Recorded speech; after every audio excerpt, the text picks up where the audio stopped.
Madame, Monsieur, bonjour. Bienvenue au 237 Ecclesia Info, le journal ecclésial au service de Dieu. Annuncio historico, c'est confirmé. La Guinée équatoriale recevra la visite apostolique du pape Léon XIV. Les évêques de la Guinée l'ont annoncé lors d'une conférence de presse à l'archevêché de Malabo. Le pays de son excellence, M. Teodoro Obiang-Nguema Soko, se dit honoré de recevoir le Saint-Père avec solennité. Notons que la dernière visite d'un pape en Guinée équatoriale remonte à 1982, il y a exactement 40 ans, et c'était avec le pape Jean-Paul II.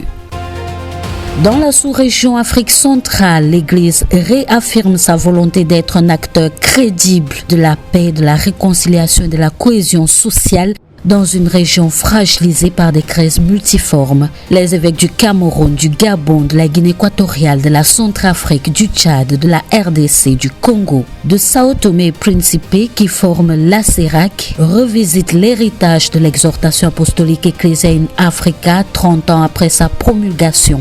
Ce rassemblement en N'Djamena est un temps de prière, de réflexion collégiale et de discernement dans un souci de mieux mettre l'évangile en application, cette mise en pratique de l'évangile étant la clé pour obtenir la paix, la justice, la réconciliation et le développement véritable et durable.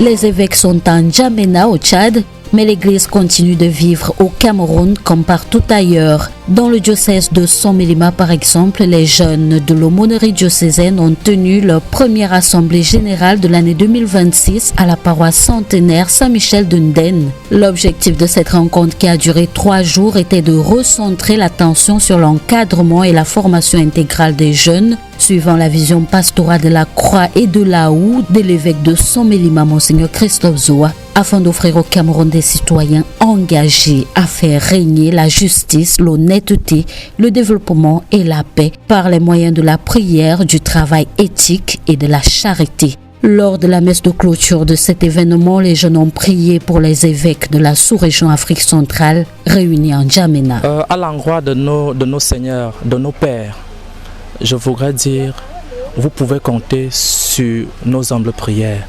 Le Seigneur écoute les tout petits.